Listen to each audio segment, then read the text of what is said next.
Hello friends, welcome back to say what anime. Guys, मैंने decide किया है कि मैं कई सारे माना धीरे धीरे एज एन एक्सपेरिमेंट इस चैनल पे डालना चालू करूँगी। तो आई डोंट नो कि ये चैनल कब कॉपीराइट स्ट्राइक की वजह से उड़ जाए, इसीलिए डिस्क्रिप्शन में मैं दूसरे चैनल का लिंक डाल रही हूँ ताकि अगर ये चैनल उड़े तो आप दूसरे चैनल पे आके चीज़ों का अपडेट ले सकें। अब चलते हैं हमारी रिकैप की तरफ। आर्थर को लगता है कि अब तो एल्फ सेव हो चुकी है, बट एल्फ बताती है कि ऐसा बिल्कुल नहीं है। आर्थर उस लड़की की हालत देखकर आखिरकार उस पर तरस खाकर उसे अपने साथ चलने बोलता है। वहाँ से जाने से पहले आर्थर को कुछ सामान जमा करना पड़ेगा उनकी जर्नी के लिए, इसलिए वो जिस बैंडिट्स को उसने मारा होता है उन बैंडिट्स का सामान उठा लेता है।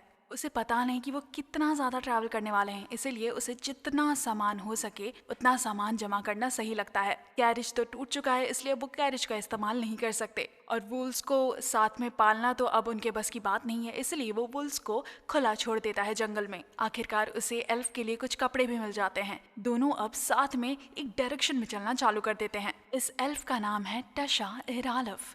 ये एक प्यारी सी लड़की है, पर दिक्कत ये है कि जितनी प्यारी है उतनी रूतड़ू भी है। आर्थर उसे रात में सोने को कहते रहता है, पर वो सोती ही नहीं है। वो कहता है कि मैं तुम्हारी रखवाली करूंगा, लेकिन वो आर्थर के साथ जगे रहने की जिद करती है। उसे लगता है आर्थर उसकी रखवाली करना चाहता है, लेकिन असल में आर्थर ये जानना चाहता है कि एल्फ किस चीज से डरती है। एल्फ कहती है, मैं तभी सोऊंगी जब तुम मेरे साथ सोओगे। आर्थर कहता है, एक काम करते हैं, मैं तुम्हारे साथ टेंट शेयर कर लेता हूँ, तुम सो जाना, मैं जागते रहूंगा।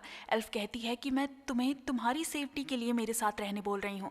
आर्थर कहता है, कोई बात नहीं, मैं तुम्हारे साथ ही रहूंगा। अब दोनों एक दूसरे के साथ काफी दिनों से चलते जा रहे हैं। आर्थर अपने परिवार से मिलने के लिए खुश है, लेकिन बीच बीच में आर्थर के कोर में काफी ज्यादा दर्द होना चालू हो जाता है। वो ये दर्द टेशा से छुपा के रखता है ताकि टेशा को टेंशन ना हो। दोनों साथ सोते थे, खाते थे, चलते थे, यहाँ तक हंट भी करते थे, पर दोनों काफी धीमी गति से आगे बढ़ रहे थे क्योंकि एल्फ ज्यादा देर तक अपना स्टैमिना नहीं बचा पाती थी। इतने दिन साथ रहने के बाद एल्फ आर्थर से पूछती है कि क्या मैं तुम्हें अपने परिवार का हिस्सा बुला सकती हूँ। आर्थर कहता है, जरूर।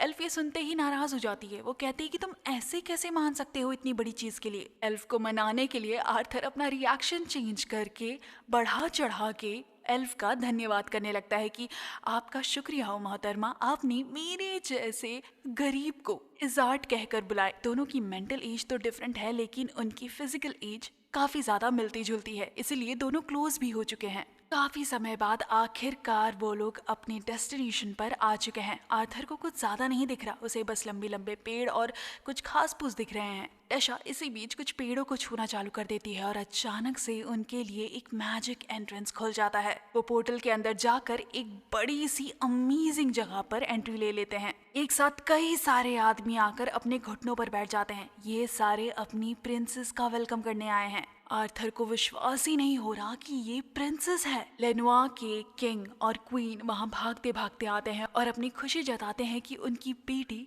जिंदा है और सही सलामत है। उनके साथ है विलियम इरालिथ। ये वो इंसान है जो हर हिस्ट्री बुक में पाया गया है। ये लेनोआ के आखिरी राजा हैं जिन्होंने इंसानों के अगेंस्ट इनकी वॉर लीड की थी। आर्थर टशा को हल्के से धक्का देकर उसे उसके माता पिता की तरफ भेज देता है। किंग आर्थर का धन्यवाद करते हैं और आर्थर को रात के फीस्ट के लिए इनवाइट करते हैं।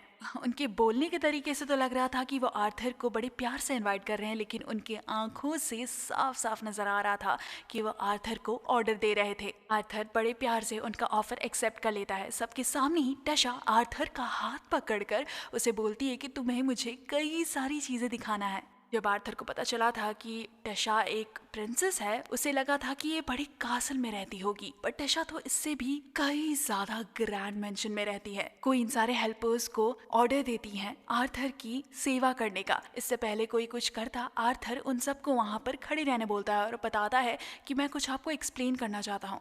आप लोगों को लग रहा है कि मैं सिर्फ एक छोटा सा बच्चा हूँ। उन्हें बताता है कि मैं अपने परिवार से अलग हो चुका हूँ कुछ बैंडिट्स की वजह से। आगे वो बताता है कि कैसे कुछ स्लेव ट्रेडर्स ने उनकी बेटी को कैद कर लिया था। ये सुनते ही राजा गुस्से से उबलने लगते हैं। वो कहते हैं ये कुछ इंसानों की ही हरकतें थी, मुझे पता ही था। ये सुनते ही सारे सोल्जर्स अपने तलवार हथियार लेकर रेडी हो जाते हैं, पर पुरानी राजा सबको रोक देते हैं। वो कहते हैं कि ऐसा कैसे हो सकता है, एक छोटा सा बच्चा इतने सारे स्लेव ट्रेडर्स से लड़ाई कर कर टशा को बचा लाया। इसमें कुछ गड़बड़ जरूर है। शायद इसने उनके साथ बार्गेनिंग की होगी और टेशा को वापस खरीद लिया होगा। आर्थर बताता है, मैंने ऐसा कुछ भी नहीं किया है, मैंने उनसे लड़ाई कर कर टेशा को बचाया है। एक सोल्जर ये सुनते ही गुस्से से उबलकर आर्थर की तरफ अटैक करने आ जाता है, लेकिन पुराने राजा उसे सिर्फ घूर कर वहीं रुकने बोल देते हैं। आर्थर कहता, मुझे फर्क नहीं पड़ता अगर आप मेरी बात का विश्वास करें या ना करें, मैंने प्रिंसेस को सेफली उनके घर पहुंचा दिया और आखिरकार मैं भी अपने घर सेफली पहुंचना चाहता हूँ। आर्थर कहता है, हमारी हिस्ट्री को देखते हुए मुझे नहीं लगता कि आपके किंगडम में एक ह्यूमन को ज्यादा दिन तक रुकना चाहिए। वैसे भी मेरी पहली प्रायोरिटी है ये जानना कि मेरा परिवार सेफ है। किंग कहते हैं, मुझे फर्क नहीं पड़ता कि पास्ट में क्या हुआ था, मैं अभी की बात करना चाहता हूँ। पॉइंट ये है कि तुमने मेरी बेटी को बचाया है, इसलिए तुम्हें एक रिवॉर्ड जरूर मिलना चाहिए। पर बात यह है कि जो पोर्टल ह्यूमन रीजन की तरफ जाता है वो पोर्टल 7 साल में अगर 3 पीढ़ियां जमा हो तो एक ही बार खोला जा सकता है, और इस पोर्टल को वापस खोलने के लिए अभी हमें 5 साल और इंतजार करना पड़ेगा। इसीलिए शायद उन्हें आर्थर को नॉर्मल रास्ते ही उसके परिवार की तरफ पहुंचाना होगा। तब तक वो आर्थर को आराम करने बोलते हैं। आर्थर शावर लेने चले जाता है और शावर लेते लेते आर्थर को वापस से उसके कोर वाला दर्द मुश्किल देने लगता है। टेशा आर्थर को आकर उसके रूम में मिलती है और उसका स्वागत एक हेडर से करती है। वो कहती है, तुमने मेरे परिवार को इतनी अजीब तरह से क्यों ट्रीट किया और तुम इतनी जल्दी यहाँ से क्यों जा रहे हो? मैं नहीं चाहती कि तुम यहाँ से इतनी जल्दी जाओ, तुम मेरी पहले दोस्त हो। ये बोलते ही टेशा रोना चालू कर देती है, पर आर्थर उसे आकर गले लगा लेता है और बोलता है, चलो यार तुम रोना बंद करो, पहले मुझे अपना महल दिखाओ। टेशा सबसे सुंदर जगह ले जाती है आर्थर को। जैसे वो दोनों साथ घूम ही रहे होते हैं कि टेशा की तरफ एक चाकू उड़ते हुए आती है, पर आर्थर उसे पहले ही कैच कर लेता है। जैसे वो पीछे मुड़कर देखता है, उसे दिखता है कि टेशा के ग्रैंडफादर ने उसकी तरफ चाकू फेंकी थी। आर्थर समझ नहीं पाता कि उसके दादाजी ने उस पर अटैक क्यों किया। उसे जल्दी ही पता चलता है कि वो चाकू तो फेक है। उसे पता चलता है कि दादाजी असल में उसका टेस्ट ले रहे थे। उसे माना तो अभी धीरे धीरे यूज करने आ रहा है, लेकिन जो उसकी सेंसेस हैं वो आर्थर काफी अच्छी तरीके से यूज कर सकता है। अब दादाजी को समझ आया कि कैसे आर्थर ने उन स्लीव ट्रेडर्स की बैंड बजाई थी।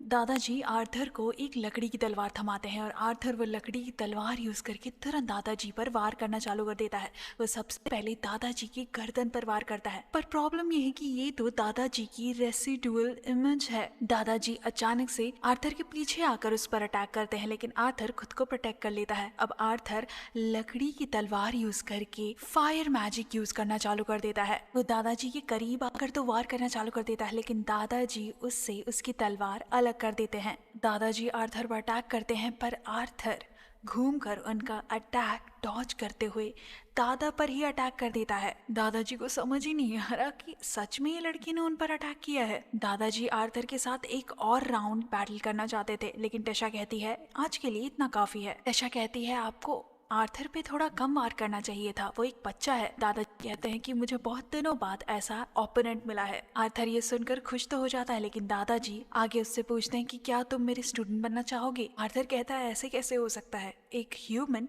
एल्फ के किंगडम में कैसे रह सकता है? दादाजी बताते हैं कि तुम्हें मेरे होते हुए कोई हाथ नहीं लगाने वाला। दादाजी कहते हैं कि तुम एक एवरेज बच्चे या एडल्ट से काफी ज्यादा टैलेंटेड हो, इसलिए मैं चाहता हूँ कि तुम एल्फ किंगडम में रहकर मुझसे और टैलेंट सीखो। ये ह्यूमन वर्ल्ड में रहकर पॉसिबल नहीं होगा। आर्थर इस ऑफर से मना कर देता है। वो कहता है कि मेरा सिर्फ एक ही सपना है और वो है अपने परिवार से वापस मिलना। दादाजी आगे उससे पूछते हैं कि क्या अगर मैं तुम्हें तुम्हारे परिवार से कनेक्ट करवा दूं, यानी मैं सिर्फ तुम्हारी उनसे बात करवा दूं, क्या तुम यहाँ पर रहने के बारे में सोचोगे? इससे पहले आर्थर कुछ कहता, दादाजी टेशा को जाकर सोनी बोल देते हैं। उसके बाद वो आर्थर से पूछते हैं कि हमारे बैटल के दौरान मुझे कुछ तो महसूस हुआ, शायद तुम्हारा कोर तुम्हें दर्द पहुंचा रहा है। आर्थर को समझ नहीं आता कि दादाजी कैसे जान गए कि उसकी कोर में दर्द हो रहा था।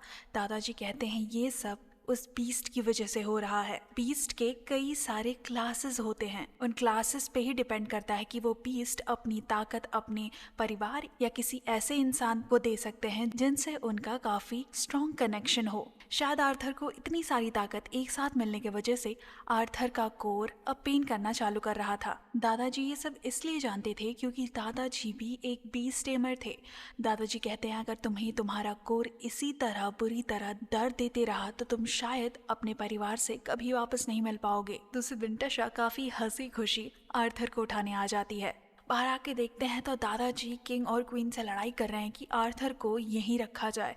किंग कहते हैं कि ये सही नहीं होगा, एक एल्फ के किंगडम में एक ह्यूमन बच्चा पाया जाए। मास्टर विलियम कहते हैं कि मुझे फ़र्क नहीं पड़ता लोग क्या कहते हैं, मैं इस लड़की को पसंद करता हूँ। और इसी पे टेशा भी कहती है कि दादाजी बिल्कुल सही कह रहे हैं। दादाजी कहते हैं ऐसे लड़के की पहचान हर जगह होनी चाहिए, ये लड़का आज से मेरी प्रोटेक्शन के अंदर है। ये सुनते ही आर्थर खुश हो जाता है। रास्ते में आर्थर विलियम को दादाजी कहकर भी बुलाने लगता है। विलियम देखकर खुश हो जाते हैं कि आखिरकार आर्थर उन पे ट्रस्ट करना चालू कर चुका है। विलियम अपनी पोती के लिए भी खुश हैं क्योंकि टेशा पूरी जिंदगी लोगों से बुली होती हुई आ रही है। लोग उसकी नकली दोस्त बनने का नाटक करते आ रहे हैं ताकि वो इकलौती रानी के करीब आ सके।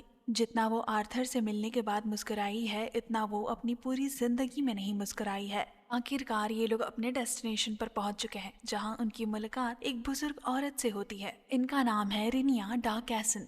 ये एक डिवाइन औरत है। इनके जादू से ये सबकी लाइफ के बारे में जान सकती हैं, लेकिन आर्थर की लाइफ के बारे में ये ज़्यादा कुछ नहीं जान पाती। इसकी वजह से उन्हें समझ आ जाता है कि शायद ये काफ़ी ज़्यादा स्पेशल बच्चा है।